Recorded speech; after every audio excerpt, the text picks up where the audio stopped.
नमस्कार, आप देख रहे हैं दैनिक कड़क बिहार टाइम्स और मैं हूं आपके साथ पूनम कुमारी। देश की सबसे बड़ी अदालत से आज आई एक ऐसी खबर जिसने देश के करोड़ों छात्रों, शिक्षकों और विश्वविद्यालयों में हलचल मचा दी है। सुप्रीम कोर्ट ने यूजीसी यानी विश्वविद्यालय अनुदान आयोग पर बड़ा ब्रेक लगा दिया है। सवाल ये है, क्या यूजीसी अपनी मनमानी कर रहा था? क्या छात्रों के भविष्य से हो रहा था खिलवाड़? और अब इस रोक के बाद क्या बदलेगा? सुप्रीम कोर्ट ने यूजीसी द्वारा जारी किए गए विवादित नियमों और गाइडलाइंस पर अंतरिम रोक लगा दी है। ये वही नियम है जिनको लेकर देश भर में छात्र संगठनों ने विरोध किया। कई यूनिवर्सिटीज ने आपत्ति जताई और विपक्षी दलों ने सरकार को घेरा। कोर्ट ने साफ कहा है कि बिना सभी पक्षों को सुने, बिना राज्यों से राय लिए ऐसे नियम लागू नहीं किए जा सकते। अब जरा समझिए कि बवाल क्यों मचा।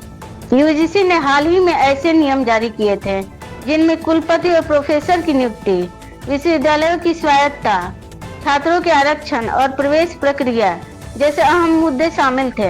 आरोप ये था कि यूजीसी ने राज्यों के अधिकारों में दखल दिया और शिक्षा को पूरी तरह केंद्र के कंट्रोल में ले जाना चाहा। देश भर के छात्र संगठन सड़कों पर उतर आए। एनएसयूआई, एआईएसए, एसएफआई, एआईएसएफ जैसे संगठनों ने यूजीसी पर आरोप लगाया कि ये नियम दलित, पिछड़े और अल्पसंख्यक छात्रों के खिलाफ है। एनएसयूआई ने कहा, यह शिक्षा नहीं, शिक्षा का निजीकरण है। यह मेरिट के नाम पर आरक्षण खत्म करने की साजिश है। यह हिस्सा जोरदार। सुप्रीम कोर्ट ने बेहद सख्त शब्दों में कहा, यूजीसी कोई सुपर पावर नहीं, शिक्षा संवर्ती सूची में आती है। राज्यों की सहमति के बिना नियम नहीं थोपे जा सकते। कोर्ट ने यह भी पूछा, क्या यूजीसी को यह अधिकार है कि वह राज्यों की यूनिवर्सिटी व्यवस्था को पलट दे?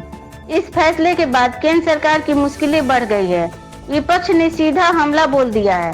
कांग्रेस ने कहा, मोदी सरकार शिक्षा को कॉरपोरेट के हवाले करना चाहती है, छात्रों के अधिकार छीने जा रहे हैं। वहीं बीजेपी का कहना है, यह सुधार है, रोक अस्थायी है। छात्रों में खुशी भी है लेकिन भरोसा नहीं। एक छात्र ने कहा, आज रोक लगी है, कल फिर कोई नया नियम आ जाएगा। एक प्रोफेसर बोले, यूजीसी को सलाहकार रहना चाहिए, शासक नहीं। अब सवाल ये है, क्या यूजीसी अपने नियम वापस लेगा? क्या सरकार छात्रों की बात सुनेगी या फिर कोर्ट में लंबी लड़ाई चलेगी?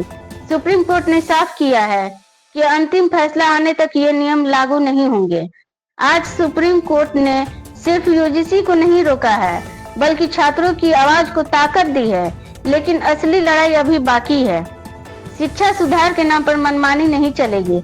आप देखते रहिए दैनिक कड़क बिहार टाइम्स, जहां खबर नहीं, हक की आवाज दिखाई जाती है। खबर में इतना ही। देखते रहिए डीकेबीटी न्यूज, निर्भक, निष्पक्ष, देश की धड़कन, जनता।